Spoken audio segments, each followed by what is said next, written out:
An-Nisa ayat 103. Fa idza qadaitum manasikakum fazkurullaha ka dzikrikum aba'akum au asyadda dzikr.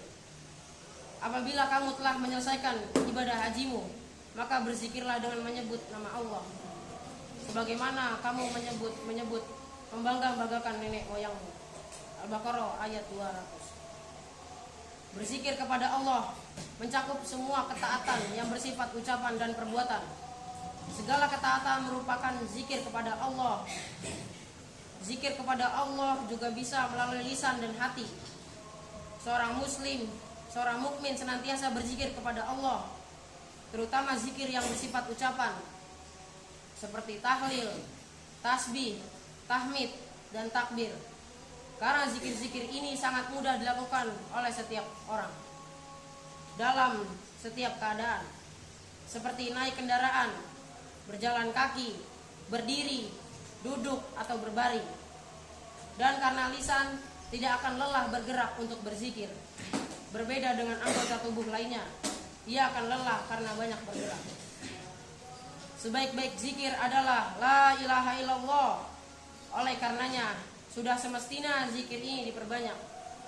Rasulullah SAW bersabda, sebaik-baik yang aku dan para nabi sebelumku ucapkan adalah la ilaha illallah wahdahu la syarikalah lahul mulku wa lahul hamd wa huwa ala kulli syai'in qadir.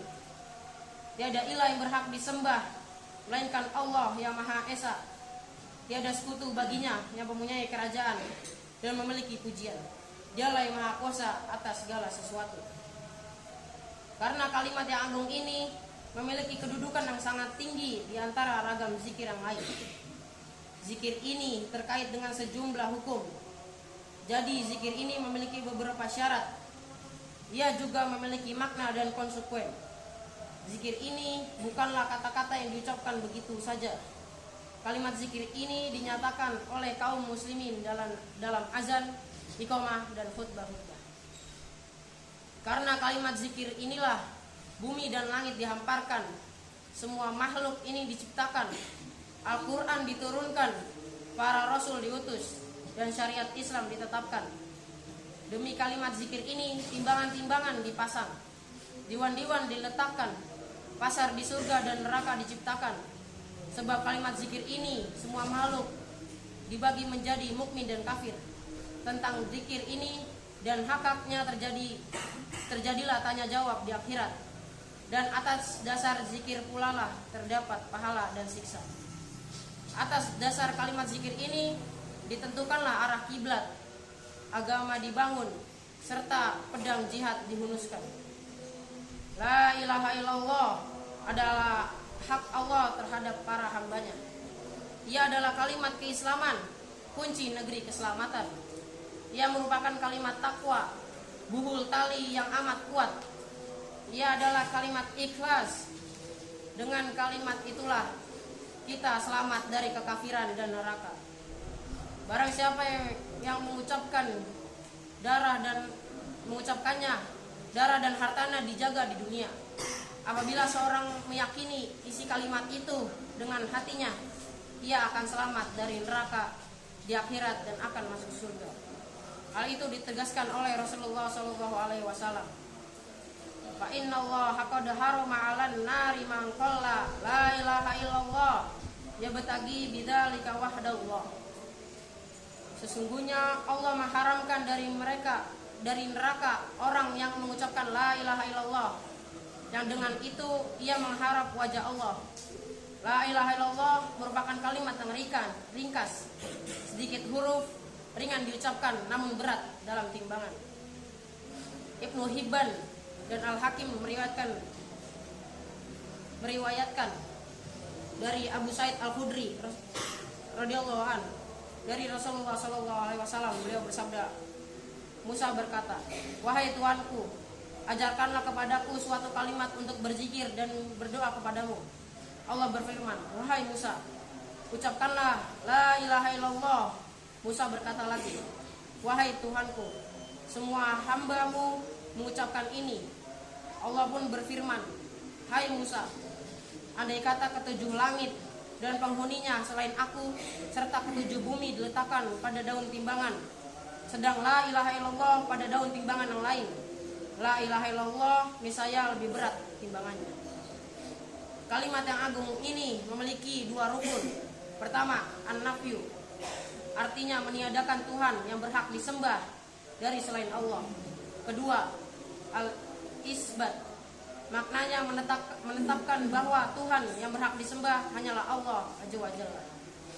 Dengan begitu jelaslah bahwa maknanya adalah membebaskan diri dari syirik dan orang-orang musyrik, memurnikan ibadah hanya kepada Allah saja.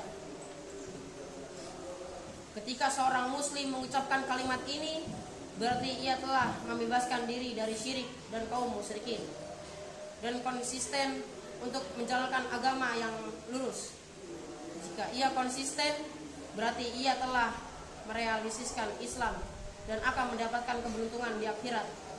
Namun jika hanya mengucapkan dengan lisan tanpa mengamalkan kandungannya, manusia tidak akan mendapatkan manfaat apapun. Orang-orang munafik dulu juga mengucapkan kalimat ini dengan lisannya, tetapi hatinya tidak meyakini, sehingga mereka berada di kerak neraka. Zaman sekarang banyak orang yang mengucapkan kalimat la ilaha illallah, namun mereka tidak mau mendirikan sholat atau enggan membayar zakat. Al-Quran dan As-Sunnah menunjukkan bahwa orang yang tidak sholat bukanlah seorang muslim, meskipun ia mengucapkan la ilaha illallah. Allah berfirman, fa in tabu wa aqamus sholata wa atuz zakata fakhulu sabilahum. Jika mereka bertobat dan mendirikan sholat dan menunaikan zakat, maka berilah kebebasan kepada mereka untuk berjalan. At-Taubah ayat 5. Dalam ayat lain Allah berfirman, fa in tabu wa aqamus sholata wa atuz zakata fa ikhwanukum fid din. Jika mereka bertobat, mendirikan sholat dan menunaikan zakat, maka mereka itu adalah saudara-saudaramu seagama. At-Taubah ayat 11. Kedua ayat ini menunjukkan bahwa orang-orang yang tidak sholat tidak diberikan kebebasan, bahkan boleh dibunuh dan bukan termasuk saudara kita seagama, karena memang dia kafir. Nabi SAW bersabda, antara seorang hamba dengan kekafiran adalah meninggalkan sholat. Hadis riwayat Muslim. Sekelompok orang sepeninggalan Nabi SAW menolak untuk membayar zakat, padahal mereka telah mengucapkan la ilaha illallah. Oleh sebab itulah Abu Bakar As-Siddiq dan para sahabatnya memerangi mereka. Ucapan la ilaha illallah, mereka tidak menghalangi Abu Bakar dan para sahabat untuk memerangi mereka. Mereka menganggap bahwa zakat adalah salah satu hak dari ucapan la ilaha illallah. Nabi SAW bersabda, apa faida qaluha asamu minni dima'ahum wa amwalahum ila bihaqqiha.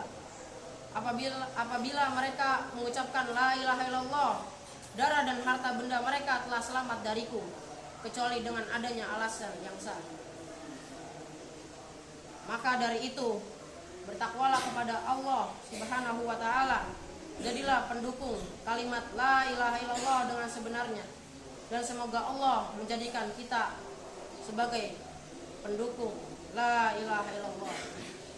Barakallahu li wa lakum fil Qur'anil azim wa nafa'ni wa iyyakum bima fihi minal ayati wa dzikril hakim.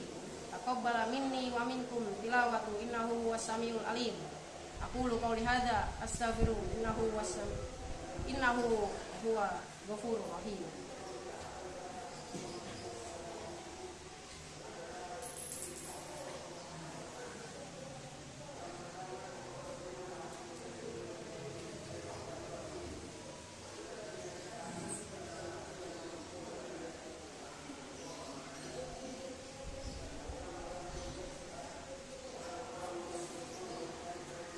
Alhamdulillahi rabbil alamin wal aqibatul lil muttaqin wa asyhadu an la ilaha illallah wahdahu la syarikalah wa asyhadu anna Muhammadan abduhu wa rasuluh. sallallahu alaihi wa ala alihi wa ashabihi wattabi'ina lahum bi ihsani illa yaumiddin, amma ba'du. Jamaah salat Jumat dirahmati Allah. Salah satu makna dan konsekuen la ilaha illallah adalah berhukum dengan syariat Allah, mengharamkan apa yang haram dan menghalalkan apa yang halal, dan tidak mematuhi makhluk dalam bermaksiat kepada Allah. Orang yang mengucapkan kalimat la ilaha illallah harus berhukum dengan syariat Allah, mengingkari hukum-hukum togut dan menjauhinya dengan menentukan syariatnya hanyalah hak Allah semata. Barang siapa yang menentukan undangan-undangan yang digunakan untuk memutuskan hukum di tengah-tengah masyarakat sebagai ganti syariat Allah, berarti ia telah menjadikan dirinya sebagai tandingan Allah.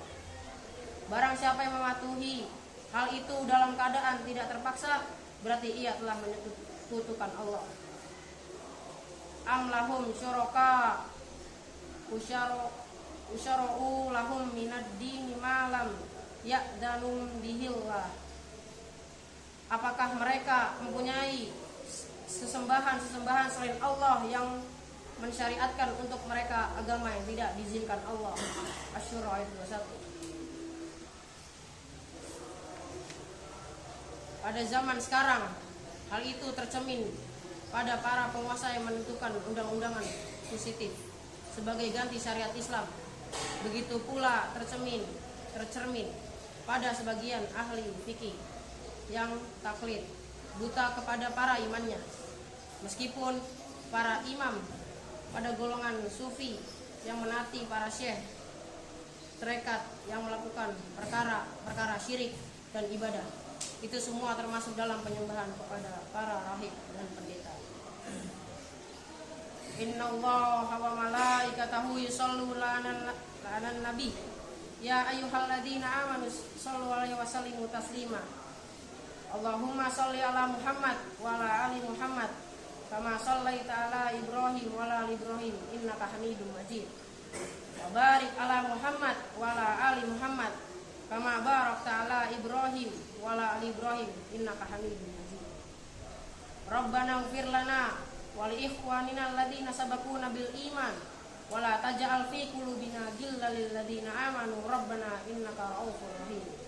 Allahumma ighfir lil muslimina wal muslimat wal mu'minina wal muslimat al ahya'i minhum wal amwat. Rabbana atina fid dunya hasanah wa fil akhirati hasanah wa qina adzabannar. Ibadallah, innallaha ya'murukum bil adli wal ihsan wa ita'i dzil qurba wa yanha 'anil fahsya'i wal munkari wal baghi. Ya'idukum la'allakum tadhakkarun. Wa la dzikrullahi akbar. Aqimis shalah.